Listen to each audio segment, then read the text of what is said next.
Hello friends, welcome to examine classes. दोस्तों, आज हमारा टॉपिक रहने वाला है फिगर ऑफ स्पीच। यकीन मानिए, इस वीडियो को पढ़ने के बाद आपको किसी भी जो है और दूसरी वीडियो देखने की जरूरत नहीं पड़ेगी। जितने भी इंपॉर्टेंट फिगर ऑफ स्पीच हैं वो मैंने सारे इसके अंदर आपको विद एग्जाम्पल और फुल जो है डिटेल के साथ कराने वाला हूँ। ठीक है, बिना आपके टाइम जो है वेस्ट किए हुए। और इससे जो पहली वीडियो थी जिसमें मैंने बताया था कि यूपीपीसीएल में आप कंप्यूटर को कैसे क्वालिफाई कर सकते हैं, आपको कितनी परसेंटेज लगभग लेके आनी है, यानी कि कट ऑफ के लिए, तो उसमें मैंने सब बताया था। और आपने उस वीडियो को काफ़ी जो है पसंद भी किया है, तो थैंक्स फॉर लविंग। और एक ने कमेंट भी करा था कि सर आप 80% नंबर ला सकते हैं। तो देखिए, मैंने जो करा था वो इसलिए करा है, जो बात कही कि 80% का मतलब ये नहीं है कि फिर मैं अगर वीडियो में ये बोल देता कि नहीं भाई, खाली जो है आप 70% नंबर ले आएँ या 50% ले आए, आधे नंबर ले आए, आप सिलेक्ट हो जाएंगे। मतलब किसी भी टीचर का ये रहता है कि स्टूडेंट से ये कहा जाए कि भाई ज़्यादा से ज़्यादा आप नंबर लेके आएँ।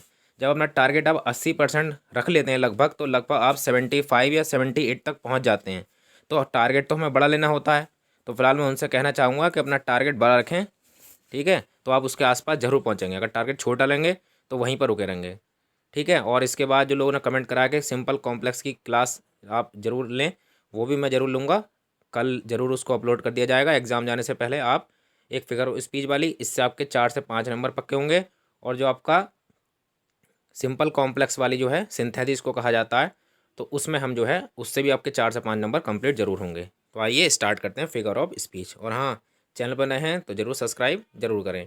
देखिए, सबसे पहला होता है कि फिगर ऑफ स्पीच है क्या दरअसल। तो फिगर ऑफ स्पीच ये माने कि जैसे हिंदी में अलंकार हैं, थोड़ा मैं हिंदी जैसे 12 को समझाते हैं वैसे ही आपको समझा चलूँगा, तो उसी तरह का ये होता है। ठीक है, लिखा है figure of speech is a phrase. Phrase क्या होते हैं ये आप जब मैं सिंपल कॉम्प्लेक्स पढ़ाऊंगा तो उसमें आपको फ्रेज जरूर पढ़ाऊंगा।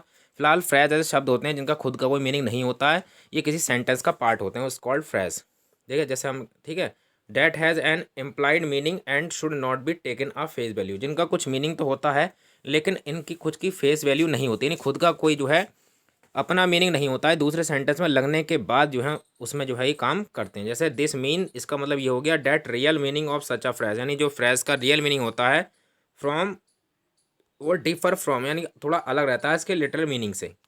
ठीक है, मतलब जो शब्द यूज होंगे फिगर स्पीच का, तो देखने में जो आपको शब्द होगा दरअसल उसका मीनिंग जो है उससे थोड़ा अलग होगा। ठीक है, जैसे लिखा है since most of figure speech are used widely in common parlance native English language speaker are quite similar with them. तो ये जो बहुत सारे फिगर स्पीच है वो जो है वाइडली जो है यूज़ करे जाते हैं स्पीकर के द्वारा। अब आगे फिलहाल ये तो बात है, अब आगे बढ़ लेते हैं। सबसे पहले जो फिगर स्पीच आता है वो है पर्सनली, ठीक है, पर्सनिफिकेशन, मानवीकरण अलंकार। ठीक है, अगर हिंदी मीडियम वाले उससे कांटेक्ट कर लें, बिल्कुल अपना कनेक्शन लगा लें पर्सनिफिकेशन से। जो मानवीकरण में क्या करते थे, तो पर्सनिफिकेशन मतलब है किसी भी निर्जीव चीज़ को सजीव बना देना। ठीक है, change a non living things into living things. और ये जो सारे काम होंगे ज़्यादातर ही पोइट करेंगे। आपने देखा हो जो कविताओं में लिख देते हैं कि ठीक है, चांद के जो है ठंडे हाथ, चांद की चांदनी, इस तरह से लिख के, वो जो है सब पर्सनिफिकेशन में होता है। तो इसके अंदर फिलहाल type of figure speech is constructed by the attributing certain human characterize to the otherwise inanimate object, यानी एनिमेट मतलब है किसी भी ऑब्जेक्ट को सजीव बनाने के लिए यूज़ की जाती है। जैसे कि लोग कह देते हैं वाइंड इज होलिंग। ठीक है, इसका मतलब है कि हवा जो है अब जो आवाज़ दे रही है, ठीक है, होल कर रही है। जैसे लिखा हुआ है, एक एग्जाम्पल इसका देखें, अपॉर्चुनिटी नोक्ड एट हिज या हर डोर। तो जो अपॉर्चुनिटी थी, जो उसका मौका था, उसने खटखटाया उसका डोर। अब बताइए, जो मौका है, अपॉर्चुनिटी है, वो देखी तो है नहीं किसी ने, ना उसके हाथ पैर होते हैं। तो कुल मिलाकर आप एक ख्याल को जो है, एक जो भाववाचक संज्ञा, जो अट्टैक, एक नाउन है आपका एब्स्ट्रैक्ट, उसको आप क्या कर रहे हैं, उसके अंदर आप जान डाल रहे हैं, इनेट कर रहे हैं। तो ये कहलाता है आपका पर्सनिफिकेशन। दूसरा है times fly when you are having fun. यानी टाइम्स क्या है, उड़ता है, टाइम्स फ्लाइज, यानी समय भी क्या है, उड़ता है, when you are having fun, जब आप क्या करते हैं, मज़े उड़ाते हैं। तो देखिए, टाइम को उड़ने वाला तो है नहीं, या टाइम को कोई बाइक पर बैठा कर तो लेके जाएगा नहीं कहीं पे। तो फिलहाल ये ख्याल वगैरह जो है ज़्यादातर पोएट आप पोएम में यूज़ करेंगे। ठीक है, तो ये आपका कंप्लीट हो गया। पर्सनिफिकेशन मतलब है निर्जीव चीज़ को सजीव बनाकर पेश करना। अब है सिमली। सिमली क्या होता है, सिमली का मतलब होता है इसमें कंपैरिजन होता है। आप सीख लें, इसके अंदर कंपैरिजन होगा ये। ठीक है, सबसे इंपॉर्टेंट है ये, और इससे आने के आपके फुल चांसेस हैं कि अगर 4-5 क्वेश्चन आए तो एक सिमली का जरूर होगा। जैसा simile is figure of speech that compares two things that are different from each other. मतलब इसके अंदर जो अलग अलग चीज़ें होती हैं उनको जो है कंपैरिजन उनके बीच में किया जाता है। और आपको ज़्यादा नहीं पढ़ना लास्ट टाइम पे, सिर्फ आपको याद रखना है कि इसके बीच में अगर आपको एज और लाइक वाले शब्द मिल जाएँ, अगर आपको एज और लाइक शब्द मिल जाएँ तो समझ लेना वहाँ पर क्या होगा, सिमिली होगा। बस ये याद रखना। जैसे he is as brave as a lion, मतलब वो इतना जो है बहादुर है जितना कि शेर, तो यहाँ पर उसकी कंपैरिजन शेर से हो रही है। आगे है, देखिए आगे सेंटेंस है, her expression was as cold as ice. आ रहा नहीं आ रहा, एज आ जा, लाइक आ जा, लाइक आ जा, तो उसके एक्सप्रेशन ऐसे थे जैसे कि इतने ठंडे थे जैसे कि बर्फ़। अब लिखा स्विमिंग लाइक अ फिश, ऐसे तैरो जैसे कि शेर की तरह, कैसे ओ सॉरी मछली की तरह तैरना चाहिए, ठीक है। शेर की तरह कौन तैरेगा भाई। ठीक है, आगे है एज लाइट एज फीदर, तो ये जो है फैदर टाइप के, इतनी चमक जितनी की फैदर। तो ये आपके एज आ जा, एज लाइक आ जा, ये सब आपके कंपैरिजन में सबसे सिंपल यही होता है। अब देखिए मेटाफोर और सिमली में काफ़ी सारी विशेषताएं, इसके अंदर भी दोस्तों कंपैरिजन होता है, ये भी सिमली का ही पार्ट है।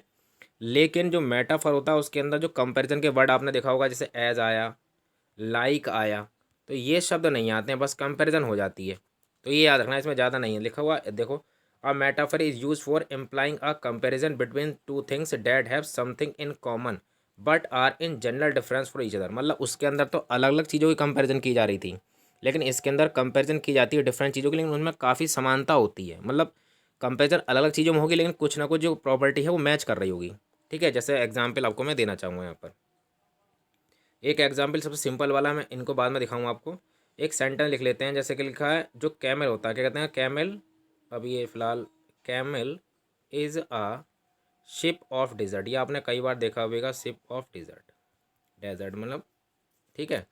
तो जो शिप कैमल होता है, ऊँट जो होता है वो क्या होता है, जहाज होता है रेगिस्तान का। तो यहाँ पर कंपेरिजन किसी जा रही है, कैमल की और जो है शिप, जो आपका पानी के अंदर चलता है शिप, उनकी जो कंपेरिजन की जा रही है। लेकिन दोनों में क्या समानता है, वो पानी पर चलता है शिप, और ये जो है वो रेत पर चलता है, तो ये थोड़ी बहुत दोनों में समानता है, इसलिए camel is a ship of dessert. और लेकिन यहाँ पर कंपेरिजन हुआ, लेकिन कंपेरिजन के जो वर्ड थे आपके एज और आपके लाइक वो नहीं आए। तो मतलब कंपेरिजन हो लेकिन एज और लाइक वाले वर्ड ना आए, तो उसको वहाँ पर मेटाफर होता है।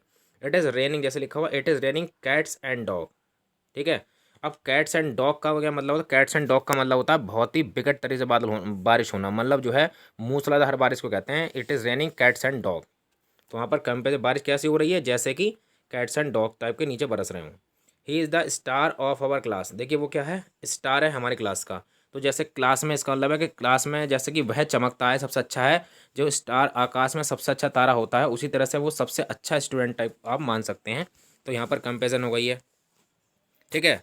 आगे बढ़ते हैं, आगे है एजोनेंस। अब एजोनेंस क्या होता है, एजोनेंस, ठीक है, इसको देख लेते हैं। Internal bubbles is near be word, मतलब यहाँ पर जो इंटरनी जो बॉबल्स हैं, बॉबल्स रिपीट होते हैं, यानी बॉबल्स जो है उसका रिपीटेशन होता है, ठीक है। आप समझ रहे होंगे, जैसे आपने हिंदी में यमक, अनुप्रास और अनुप्रास पढ़ा होगा। अनुप्रास में भी क्या होता है, एक वर्ण की आवृत्ति बार बार होती नहीं होती है, तो वही सब कुछ है ये एजोनेंस, ठीक है। तो इसमें बॉबल्स की जो है क्या होती है, रिपीटेशन होती है। आप देखना चाहेंगे, ठीक है। जैसे कि हाउ, नाउ, और एक लिखा हुआ ब्राउन और काउ। तो देखिए इसमें ओ, ओ, ओ और ओ, ज़्यादातर सेकंड जो है नंबर की रिपीटेशन हुई है। तो यहाँ पर जो है ये आपका एजोनेंस हो गया, बहुत सिंपल है। आप इसको वीडियो को बस एक बार और देखना ध्यान से, गारंटी से कह रहा हूँ कोई भी क्वेश्चन छूटेगा नहीं आपका। देखिए the light of the fire इस, देखिए इसमें आई की हुई, देखिए आई, इसके अंदर भी आई, इसके अंदर भी आई, ये लिखा लाइट, फायर और साइट, ये सब में देखो सेकंड बॉबल ज़्यादातर रिपीट हो रहा है आपका। ऐसी देखिए गो वाले में, देखिए गो स्लो ओवर रोड, देखिए ओ, ओ, ओ, ओ, इस तरह से ये रिपीटेशन आपको लग रहा होगा, सारे जगह बॉबल्स का रिपीटेशन हुआ है, वहाँ पर एजोनेंस होता है।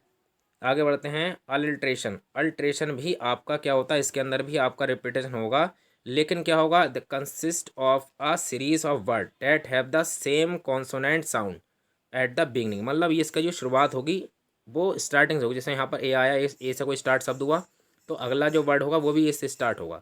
तो अल्ट्रेशन में क्या मतलब है, इसके अंदर जो पहला जो होता है आपका कॉन्सोनेंट, जो एजोनेंस हो गया, उसमें आपका वॉवेल्स रिपीट होता है, ठीक है। और अल्ट्रेशन में क्या होता है, आपका जो पहला कॉन्सोनेंट है, ठीक है, वो आपका रिपीट होता है, ठीक है। तो आगे बढ़ते हैं, जैसे कि आप एग्जाम्पल से क्लियर हो जाएगा। जैसे लिखा है she sells sea shells on the sea shore. देखिए एस कितनी बार आया, यहाँ पर शी में आया, सेल्स में आया, सी में आया, फिर शेल्स में आया, फिर सी में आया, फिर शोर में आया। तो ये क्या है, आपका बॉबल्स रिपीट हो रहा है, ठीक है। आपको बताइए 5 बॉबल्स होते हैं, बाकी छोड़ के तो सब कॉन्सोनेंट हैं। तो ये आप इजीली कर ले जाएंगे। जैसे लिखा हुआ a good cook could cook as much cookies, देखिए आप कितनी बार रिपीट हुआ है। सी यहाँ पर एक बार, सी यहाँ आया, एक बार कुड में आया, एक बार कुक में आया, एक बार फिर कुकीज़ में आया, फिर ये कुक में आया। तो ये सब आपको क्या दे रहे हैं, ये आपके जो हैं रिपीट हो रहे हैं। आगे है ऑल एडम एट, देखिए यहाँ पर एक रिपीटेशन हो रहा है, ए का कितनी बार हुआ है, ए का। तो ये सब आपके क्या हो गए, ये सेंटेंस आपका बन चुका है अलिट्रेशन। तो ये आपका कंप्लीट हो गया हुआ, ठीक है। आगे है ऑक्सीमोरॉन। अब ऑक्सीमोरॉन क्या होता है दोस्तों, इसको पढ़ लेते हैं। ऑक्सीमोरॉन क्या है, ये इस तरह का फिगर ऑफ स्पीच होता है which should not be confuse with irony और द पैराडॉक्स। अभी मैं आपको पढ़ाऊंगा आयरनी के बारे में भी और पैराडॉक्स के बारे में।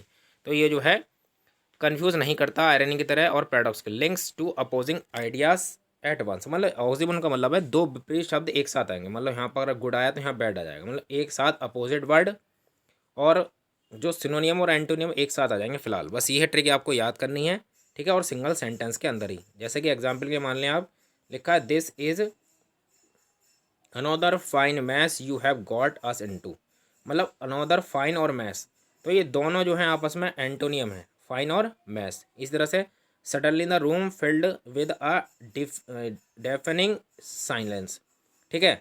जो डेफ मन होता है बहरा होता है, ये आवाज़ इसको ना है, और ये साइलेंस हो गया शांति, ठीक है। तो सडनली जो रूम था वो किससे भर गया, जो आपका डेफनिंग साइलेंस थी उससे भर गया। मतलब साइलेंस होता है शांति और डेफनिंग क्या हो गया, उसका अपोजिट। तो यहाँ पर साइलेंस और डेफनिंग जो है एक दूसरे क्या हो गए दोस्तों, अपोजिट शब्द आ गए। आगे है, आगे देखिए एक और भी क्लियर हो जाएगा आपको अगर आपको टफ लग रहा है। Example, the comedian was seriously funny, देखिए यहाँ पर आ गया नहीं आ गया, सीरियसली भी है और फनी भी है। तो ये दोनों वर्ड एक दूसरे क्या हैं, अपोजिट हैं। तो जहाँ पर सिनोनियम और एंटोनियम एक साथ आ जाए वहाँ पर आपका क्या होगा, ऑक्सीमोरॉन होगा, ठीक है। आगे है, आगे है यूफिज्म। यूफिज्म क्या होता है दोस्तों, ये देखिए क्या होता है। Euphemism is the usages of mild word substitutions of something that is more explicit or harsh. मतलब इसका मतलब क्या है कि आप जब किसी को कहना तो चाह रहे हैं, मतलब कोई कड़ा शब्द कहने की जगह पर किसी बात को मुलायम तरीके से किया जाए, मतलब सॉफ्ट वे में किया जाए। मतलब कोई जो है आपका हर्ष साउंड है, मतलब आपको कोई लग रहा है कि भाई किसी को हमें अंधा नहीं बोलना है डायरेक्टली, ठीक है। जैसे हम कहते हैं यहाँ पर अंधे आने की जरूरत नहीं है, अंधे ना आए, तो हम कह देंगे यहाँ पर कुछ और उनकी जगह पर कोई अच्छा शब्द हम यूज़ कर सकते हैं, ठीक है, जिससे कि उनको बुरा ना लगे, तो काम भी हो जाए और कुल मिलाकर नाम भी हो जाए। तो वो वाला इसमें दिखाया जाता है। तो यूफिज्म क्या होता है, इसके अंदर माइल्ड वर्ड्स को, जो हर्ष वर्ड होते हैं मतलब जो कठोर शब्द होते हैं, उनको माइल्ड वे में किया जाता है, ठीक है। जैसे कि आप अगला एग्जाम्पल देखेंगे यहाँ पर, देखिए कितना अच्छा एग्जाम्पल है इसका। The mall has good facility for differently abled people, जो मॉल था उसके अंदर बहुत अच्छी फैसिलिटी थी किसके लिए, डिफरेंटली एबल्ड पीपल। एबल्ड का मतलब होता है जो लंगड़े वगैरह लूल होते हैं उनके लिए। तो देखिए उन्होंने जो है लंगड़े लूले ना कहकर, उस शब्द को बुरा लगेगा तो हम डिफरेंटली एबल्ड कह दिया है, ठीक है, डिफरेंटली एबल कह दिया है। आगे he passed away in his sleep, वह मर गया अपनी नींद में। अब किसी को हम मरना नहीं कहते, अच्छा नहीं लगता, मगर डेथ हो गई हम कहते हैं he died in his sleep. तो हमने कह दिया कि पास्ड अवे हो गया, मतलब ये शब्द उससे अच्छा लगा, तो यहाँ पर क्या होगा आपका, यूफिज्म हो जाता है, ठीक है। तो यहाँ पर देख रहे हैं passed away instead of died, मतलब डायरेक्ट ना कह के हम कह देते हैं नहीं वो मर नहीं गया, तो हम कह देते हैं भाई वो तो भगवान को प्यारे हो गए। तो ये सब थोड़े अच्छे लगते हैं उसकी जगह कि वो डायरेक्ट हम कहते हैं मर गए, ठीक है। जैसे हम लेट गो की जगह पे, जैसे लेट गो यूज़ कर लें फायर्ड की, हम किसी को कहते हैं लेट गो, आप चले, और उसको फायर्ड भाग जाओ यहाँ से। तो मतलब एक ही शब्द का है लेकिन उसको घुमा फिरा कर और अच्छे मैनर में कह दिया गया, उसको हम यूफिज्म कहते हैं। आई होप दोस्तों आपको वीडियो पसंद आ रही होगी और आप ऐसे ही पढ़ते रहिए इसी तरीके से, जो जैसे बच्चे पढ़ते हैं इंटरमीडिएट वाले, ट्यूशन को पढ़ाया जाता है, जिससे आप वहाँ पर भूलेंगे नहीं, ठीक है। अब है मेटोनी माई या मेटोनीमी, ये क्या होता है, मेटोनीमी या metonymy is a figure of speech when one terms of phrase used in place of another which is its it is closely related. मतलब इसके अंदर क्या होता है, हम एक फ्रेज या एक टर्म को, यानी एक शब्द को हम दूसरे की जगह पर यूज़ कर लेते हैं जो कि उससे क्लोजली रिलेटेड हो। मतलब आप एक फ्रेज की जगह पर दूसरी फ्रेज का यूज़ कर लेंगे जिसमें दोनों के मीनिंग क्या हो, आपस में सेम हो, डिट्टो, ठीक है। जैसे कि आगे, और फिलहाल इसके बारे में और भी पढ़ लेते हैं। It is also a rhetorical technique use to describe something indirectly, मतलब इसके अंदर क्या होता है, एक तरह से टेक्निक होती है जिसके अंदर आप किसी भी चीज़ को इनडायरेक्टली वे में कहते हैं। Making reference to the object around, घुमा फिरा कर बात की जाती है इसके अंदर, ठीक है। जैसे कि लिखा हुआ है, एक सेंटेंस में आपको पहले सेकंड वाला देता हूँ, the pen is mightier than the sword, मतलब जो पेन होता है वो ज़्यादा ताकतवर होता है स्वॉर्ड से, मतलब तलवार से। अब यहाँ पर पेन का दरअसल मीनिंग है, पेन तो ताकतवर नहीं होगा। यहाँ पेन का मतलब है जो बातें होती हैं, मतलब जो लेख होते हैं, ठीक है, या मतलब बातें जो आपका एक तरह से ग्रंथ है या कुछ भी मान लिया ऐसी बातें लिखित चीज़ जो होती है वो तलवार से जो शब्द होते हैं। पेन का सही मीनिंग दोस्तों क्या होगा यहाँ पर, वर्ड। इसका मतलब जो वर्ड होते हैं वो ज़्यादा ताकतवर होते हैं किसी तलवार से। कहते हैं तुम्हारे शब्द जो हैं मुझ पर तलवार से भी ज़्यादा चुभते हैं। तो इस तरह से जो यहाँ पर एक चीज़ को दूसरी चीज़ से कंपेरिजन की जा रही है, ठीक है, लेकिन इनडायरेक्टली की जा रही है, तो वहाँ पर क्या होता है आपका जो आपका अलंकार है मेटोमी, ये होता है, ठीक है। अब देखिए यहाँ पर है, most of the successful people in Hollywood are failures as human beings, ठीक है। मतलब बहुत सारे जो हॉलीवुड में जो लोग हैं, मोस्ट जो सक्सेसफुल जो पीपल हैं, लोग हैं हॉलीवुड में, वो आर फैमिलियर, वो इतने ज़्यादा फेलियर हैं एज ह्यूमन बींग, जिन तरह के इंसान हो जाता है। तो यह चीज़ घुमा फिरा कर जब बात की जाती है तो वहाँ पर क्या होता है आपको, ये जो है आपका मेटोनीमाई होता है। आगे है पुन। अब ये पुन क्या है, या पन, puns आर या puns are among the most frequently use figure of speech and daily conversation, मतलब इनका बहुत ज़्यादा यूज होता है हमारा डेली कन्वर्सेशन में। अब वो होता कैसे देख लें, they may be a great conversation starter since they make you sound clever and occasionally even humorous। मतलब ये क्या शब्द होते हैं, वो ग्रेट कन्वर्सेशन होते हैं, स्टार्टर होते हैं, since they make you sound clever and occasionally even humorous, मतलब इसके अंदर आपके जो साउंड आवाज़ को थोड़ा क्लेवरली शो किया जाता है सेंटेंस के माध्यम से, मतलब बात की जाती है थोड़ी, जो है आपकी चालाकी से बात की जाती है। और ज़्यादातर जो होता है, जो ओकेजनी क्या होता है, हुमरस होती है, एक अव्वल टाइप की होती है। जैसे Daniel is a river in Egypt. अब देखिए घुमा फिरा कर बात की गई है, डैनियल क्या है, डैनियल जो है रिवर है कहाँ, इजिप्ट में। तो यहाँ पर डैनियल शब्द जो है वो नाइल रिवर जो है उसको कह दिया, नील रिवर को कह दिया गया है। तो referring to the Nile using the word denial, तो डैनियल का यूज़ करके आपने नाइल यूज़ का कहना चाह रहे हैं, नाइल रिवर जो है वो रहती है इजिप्ट में। तो इस तरह का यहाँ पर आपका ये अलंकार होता है जिसको कहते हैं पन। आगे, her cat is near the computer to keep an eye on the mouse. अब देखिए कितना कटाक्ष करा गया है, उसकी जो कैट है इज़ नियर द कंप्यूटर, वो कहाँ है, कंप्यूटर के पास में है, टू कीप नहीं नज़र रखने के लिए, a eye keep an eye on, मतलब एक नज़र रखने के लिए, ऑन द माउस। अब माउस, अब देखिए हमारे दिमाग में जो आ रहा है वो आ रहा है कंप्यूटर और माउस, जो कंप्यूटर का जो माउस होता है उस पर नज़र रखने के लिए, लेकिन दरअसल वो कहना चाह रहा है कि जो कैट है वो कंप्यूटर के पास में है चूहे पर नज़र रखने के लिए। तो यहाँ पर जो है इस तरह की बातें कही जाती हैं, ठीक है। तो ये यहाँ पर आपका क्या होता है, पुण्य होता है, ठीक है।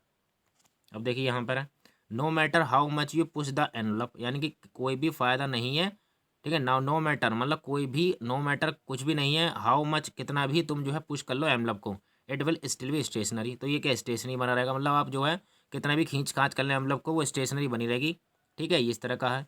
आगे, everyone thinks my runny nose is funny, हर कोई सोचता है कि मेरी जो रनी नोज है, मतलब जो मेरी नाक बह रही है, इज़ फनी बट इज़ स्नोट, लेकिन ये है, तो ये चीज़ क्या है आपका फन जो है पुन होता है, ठीक है। आगे है पैराडॉक्स। अब पैराडॉक्स क्या होता है, ये भी क्या है, कटाक्ष करता है। आयरनी अभी आएगा आपके सामने। आयरनी क्या होता है, जिसमें एक बात से कटाक्ष की जाती है, यानी किसी की बात को आप घुमा फिरा कर कहते हैं, उस पर ताना मारते हैं, ठीक है, डायरेक्टली ना कहीं इनडायरेक्टली, तो यही क्या है, पैराडॉक्स होता है। ये भी सिंपल सिम अंतर यह है कि एक paradox on the other hand differs from an irony in that it does not make the contrast as evident, मतलब इसके अंदर कंट्रास्ट नहीं होता है, बस यही अंतर है, लेकिन इसमें भी बात को आपको सीधे न कहकर घुमा फिरा कर की जाती है और आप पर कटाक्ष किया जाता है, ठीक है। तो अब इसके हम एग्जाम्पल देखेंगे जिससे आपको बिल्कुल क्लियर हो जाएगा। जैसे लिखा हुआ एक सेंटेंस देखिए, वार इज़ गुड, जो युद्ध है वो अच्छा है, स्लेवरी इज़ फ्रीडम, यानी जो दासता है वो क्या है, वो स्वतंत्रता है। तो यहाँ पर देखिए किस तरह से कटाक्ष किया जाए, ये लड़ाई क्यों अच्छी है, स्लेवरी इज फ्रीडम क्यों है, ठीक है। तो ये जो है आपका कटाक्ष की गई है। अब जो लिखा हुआ सम ऑफ माई बिगेस्ट ट्रम्प्स, यानी जो मेरी सबसे बड़ी जो जीतें हैं, ठीक है, विजय है, ठीक है, हैव आल्सो बीन फेलियर, वो क्या रही हैं, वो सबसे बड़ी फेलियर भी रही हैं। तो यहाँ पर बात उल्टी भी की जा रही है, अपोजिट भी की जा रही है, और यहाँ पर कटाक्ष भी किया जा रहा है। अब देखिए ये कटाक्ष है, save money by spending it. अब बताइए इसमें क्या मीनिंग होगा, सेव मनी मतलब धन को बचाइए, बाय स्पेंडिंग उसको खर्च करके। तो यहाँ पर किसी बात को जो है क्या किया जा रहा है, कटाक्ष की जा रही है, मतलब आपको डायरेक्टली देखिए इसमें लिखा हुआ भी है, emphasis something bye discussing the exact opposite, मतलब किसी बात को डिस्कस किया जाता है ठीक उसके अपोजिट बताकर। लेकिन अंतर इतना है इसका, जो आपका ये फिगर स्पीच है पैराडॉक्स का, बस में डायरेक्टली अपोजिट वर्ड नहीं होते हैं, ठीक है, जिस तरह से अभी हम आगे देखेंगे आयरनी में। तो ये फिलहाल यहाँ पर जो है कटाक्ष किए जाते हैं और बाकी इसमें कुछ नहीं है, ठीक है। अब देखिए इसमें लिखा हुआ आई नो वन थिंग, मैं एक चीज़ जानता हूँ, इट्स डैड, वो ये है आई नो नथिंग, मैं कुछ नहीं जानता। मतलब जानता भी है और नहीं भी जानता है, एक अपोजिट और सिनोनिम और एंटोनिम रिलेशन है, लेकिन उसके वर्ड यूज़ नहीं करेगा इन्होंने, ठीक है, मतलब ऐसी बात को कह दिया गया है किसी सेंटेंस के थ्रू। तो ये आगे बढ़ते हैं, आगे है एनाफोरा। अब एनाफोरा क्या है, it's a repetition of word और फ्रेज में जो वर्ड और जो फ्रेज पूरे जो फ्रेज का मतलब 2 3 4 शब्द, ठीक है, और वर्ड है एक, तो 3 4 वर्ड को मिलाकर फ्रेज बन जाता है, या तो कोई वर्ड का रिपीटेशन हो जाए या फिर कोई फ्रेज का हो जाए। At the start of several sentence, starting में, ठीक है, या फिर किसी क्लोज के, ठीक, जो क्लॉज होती है सेंटेंस की उसके स्टार्टिंग में एक शब्द या एक फ्रेज बार बार रिपीट होती है, उसको एनाफोरा कहा जाता है। जैसे आगे बढ़ते हैं, देखिए यहाँ, देखिए यहाँ तो आपको समझ में नहीं आएगा, ये वाला एग्जाम्पल देखिए, ये वाला देखिए, देखिए इनमें लिखा है बी बोल्ड, बी ब्रीफ और बी गोन। तो यहाँ पर आप जो शब्द दिख रहा है पूरा शब्द बी, वी और वी, तो ये जो दोस्तों शब्द हैं आपके, मैं इसका थोड़ा साइज छोटा कर लूँ, ठीक है दोस्तों, जिससे कि आपको और फ़ायदा हो जाए। आगे बढ़ते हैं, ठीक है। तो फिलहाल 21 मिनट की वीडियो हो चुकी है, ये भी हमें दिखाई दे रहा है। अरे इसको मैं बढ़ा लेता हूँ, ठीक है दोस्तों। तो ये बी बोल्ड और बी ब्रीफ और बी गोन, तो ये सब क्या हो गए आपके, बी से सब स्टार्ट है। इस तरह से देखिए गेट बिजी, लिविंग और गेट बिजी, तो ये शब्द आपका पूरी फ्रेज यूज हो गई, गेट बिजी यहाँ पर और गेट बिजी यहाँ पर। तो यहाँ पर कोई शब्द बार बार रिपीट हो जाए पूरा का पूरा, या फिर कोई फ्रेज जो है 3 4 वर्ड की रिपीट हो जाए, वहाँ पर आपका क्या होता है, वहाँ पर आपका एनाफोरा होता है। अब है अपोस्ट्रोफी, तो अपोस्ट्रोफी पहचानना सबसे आसान है, जब भी आपको ये साइन दिखाई दे जा, ठीक है, और जब भी आपको ये साइन दिखाई जाए दोस्तों, अरे सॉरी वाइट ही कलर हो गया लग रहा है, ये वाइट कलर कैसे आ गया है, ठीक है। तो जैसे आप किसी को पुकारें अपोस्ट्रोफी, आप जानते हो अपोस्ट्रोफी आसानी ये वाला होता है, ठीक है, लिखा हुआ in address the subject that is not present in the work, मतलब उसको एड्रेस करना, उसको बुलाना, उस सब्जेक्ट को बुलाना जो कि वहाँ प्रेजेंट ना हो, तो उसको कहते हैं apostrophe. In case the object is absent, या इन केस में अगर जो है ऑब्जेक्ट आपका अब्सेंट होता है और इनएनिमेट होता है, जो उसको नहीं होता है, तो उसको बुलाने के लिए, पुकारने के लिए हम अपोस्ट्रोफी लगाते हैं। जैसे लिखा हुआ है ट्विंकल ट्विंकल लिटिल स्टार, ठीक है, ये दोस्तों पता नहीं क्या हो रहा है, ब्लैक कलर बार बार आ जा रहा है, ठीक है, twinkle twinkle little star how I wonder what you are. ऐसी है वेलकम ओ लाइफ, ये साइन देख लें बस आप, ये सब बस ट्रिक है, ये साइन देखें एक्सक्लेमेटरी का, वहीं पर अपोस्ट्रोफी का, बात खत्म हो गई। ये सिंपल सी ट्रिक है, आप कहीं भी लगा दीजिए। जैसे लिखा हुआ वेलकम ओ लाइफ, स्वागत है तुम्हारा लाइफ, ओ लाइफ, ये जो पोएम होती हैं, ठीक है, तो ओ करके बोला जाता है, ओ करके साइन लगाता है, ये सब आपके अपोस्ट्रोफी होते हैं, ठीक है, और इसमें ज़्यादा कुछ नहीं है। आगे है आयरोनी या आयरनी, ठीक है। अब इसमें क्या होता है, आयरनी और सार्कज्म is a figure of speech in which the usages of word convey the opposite of their little meaning, मतलब यहाँ पे वो शब्द यूज़ करे जाते हैं, ठीक है, जो आपस में दूसरे में अपोजिट होते हैं। इसमें भी आपका व्यंग किया जाता है, एक तरह से ये व्यंग मान लो, जिसके अंदर कोई बात की जा रही हो और उसकी जो है ना तीर कहीं पर हो, निशाना कहीं पर हो, तो वो जो है आयरनी वाला केस चलता है। इसके अंदर क्या किया जाता है, आप बच्चे याद कर लें, इसके अंदर अपोजिट जो है वर्ड यूज़ करे जाते हैं, इनका लिटरली मीनिंग अलग अलग होता है, ठीक है। और these are use in the humorous manner, मतलब ज़्यादातर ये जो है अव्वा टाइप के जो हैं उसमें यूज़ होते हैं। जैसे लिखा हुआ है your hand are as clean as mud, देखिए तर्क क्या दिया गया, तुम्हारे हाथ उतने साफ हैं जितनी की मिट्टी है। मतलब किसी से आप ये कह देंगे भाई तुम्हारे हाथ उतने साफ हैं जितनी की मिट्टी है, तो आप अगर इसको हंसी में भी कह देंगे तो मतलब कुल मिलाकर आप कहना चाह रहे हैं कि तुम्हारे हाथ गंदे हैं, लेकिन आप इतने कह रहे हैं कि इतने साफ हैं जितने की मिट्टी, मड। तो एक तरह से ये तर्क हो गया, व्यंग हो गया। तो यहाँ पर क्या होगा, आपका आयरनी होगा, इसके आने के चांसेस भी बहुत ज़्यादा हैं। मैं आपको बताऊंगा लास्ट टाइम को पढ़ के कौन से आने हैं इसमें से 10, ये 12 15 हैं, लगभग 12 से 13।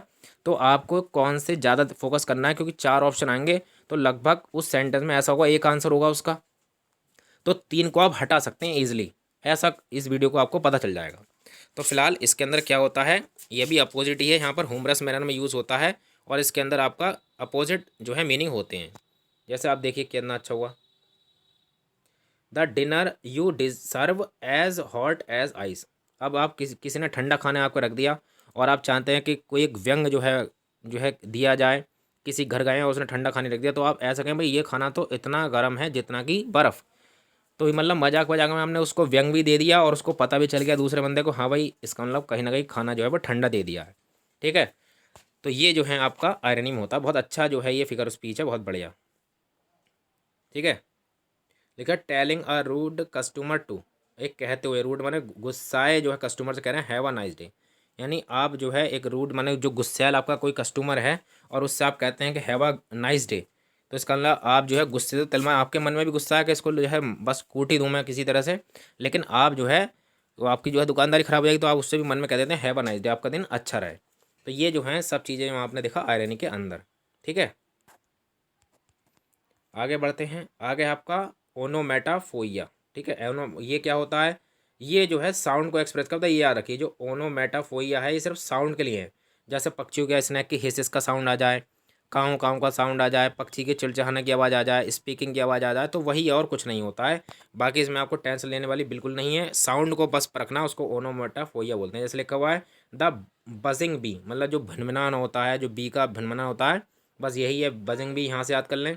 ठीक है, लिखा हुआ the stone hit the water with the splash. Splash होता है पानी की जो छमछम होती है, जब स्टोन पे जो पानी बर्फ़ ऊपर से कोई झरना है वो बर्फ़ उस पर गिर रहा हो पत्थरों पर, तो जो आवाज़ आती है उसको स्प्लैश कहते हैं। ठीक है, समझ में आया नहीं। और ऐसे आगे लिखा था leave rustle in the wind, rustle होता है झूमना, are the whipped into the air, तो ये जो है जैसे रसल की आवाज़ आती है जब पत्तियाँ जो हवा चलती है तो आपस में जो है आप किसी जंगल में हो तो जो पत्ती को जो साउंड आता है, ठीक है, मतलब साउंड से रिलेटेड किसी का भी आ जाए, कभी कभी तो डायरेक्ट स्नैक का जैसे हिसिस का साउंड आ जाएगा, और भी साउंड दे सकते हैं, ची का भी साउंड दे सकते हैं, पक्षियों की चिड़चिड़ होती है। तो बस ये याद रखना है कि अगर किसी का भी साउंड की बात आ जाए तो वहाँ पर आपका ओनोमेटाफोइया होगा। आगे हाइपरबोल, जैसे इसका नाम है हाइपरबोल, यानी ज़्यादा नहीं बोलना चाहिए, इसका सुनने में याद रखना चाहिए, बड़ा चलाकर बातें करना।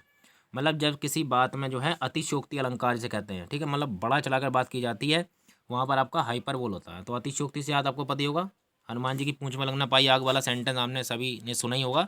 इस तरह से इंग्लिश में भी हाइपरबोल है।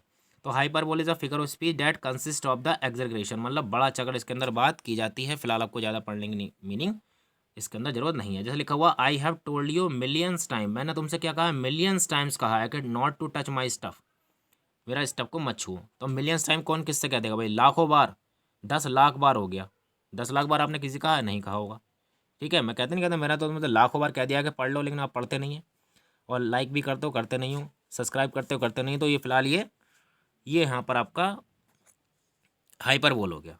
आगे है example, she has got a P sized brain, उसके पास क्या है, एक मटर के दाने के बराबर दिमाग है। मतलब दिमाग नहीं तो मटर के दाने के बराबर तो दिमाग होता नहीं किसी का, मतलब चाहे कि चीज़ को बड़ा कर दिखा रहा हो, चाहे चीज़ को बहुत छोटा कर दिखाया जा रहा हो। ठीक है, कुल मिलाकर उसको कहते हैं हाइपर, सॉरी आपका हाँ हाइपर बोल। ठीक है, आगे लिखा हुआ है she is as old as hills, मतलब वो इतनी बूढ़ी है जितनी की ये हिल्स में आपकी चोटी है, हिल्स पहाड़ मान लीजिए आप, मतलब हम कहते हैं कि इतना बुढ़ा हो गया इतना कि हिमालय। तो मतलब ये क्या है, तो मतलब इतनी ज़्यादा बढ़ाकर बात की गई, इतना तो पुराना कोई होगा नहीं किसी के भी दादा चाचा।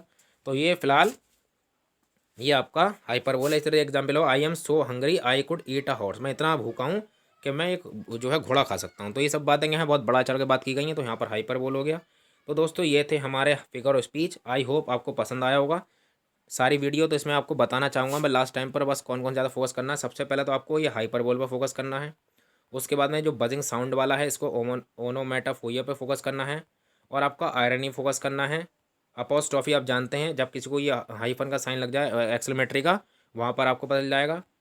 एनापोरा की कोई जरूरत नहीं है आपको, ठीक है, पैराडॉक्स की भी नीड नहीं है आपको, आपको पन की भी नीड नहीं है आपको। जो है अब आपको याद ना मेटोनोमी के बारे में, और उसके बारे में आपको ऊपर के सारे पढ़ना है, जैसे यूफेज्म हो गया, ठीक है, और आपका ऑक्सीमोरन हो गया। ऑक्सीमोरन क्या होता है, इसके अंदर भी बातें जो है उल्टी बात की जाती हैं और सीधी लगती हैं। ठीक है, आगे है आपका अलिट्रेशन, जहाँ पर एक जो है पहला जो आपका कॉन्सोनेंट होता है उसकी रिपीटेशन होती है, और आपका होगा एजोनेंस जहाँ पर वॉवेल्स की रिपीटेशन होती है। फिर है आपका लास्ट में मेटाफर, जहाँ मेटाफर के बारे में कंपैरिजन तो होती है लेकिन एज और लाइक वाले वर्ड नहीं आते हैं। फिर आपका सिमली, सिमली में अंदर एज और लाइक के शब्द आ जाएँ तो आपका सिमली हो गया। और पहला वाला हमारा था पर्सनिफिकेशन, जिसके अंदर किसी भी भाव को या किसी भी आप कह सकते हैं अब्स्ट्रैक्ट नाउन को या फिर किसी नॉन लिविंग थिंग्स को लिविंग बना दिया जाता है। ज़्यादातर ये आपको पोएट में मिलेगा, जो पोएट्स होते हैं वो ज़्यादातर ये काम करते हैं, जो कवि होते हैं पोएम के अंदर। ठीक है, तो ये आपके सारे के सारे मैंने इंपॉर्टेंट फिगर ऑफ स्पीच करा दिए। बताइए आपको कमेंट में कैसे लगी वीडियो, और इसी तरह से आप पढ़िए और बस अपने 4 से 5 नंबर पक्के करिए। अगली वीडियो जो होगी वो सिंपल कॉम्प्लेक्स कंपाउंड की होगी। तो thanks for watching this video.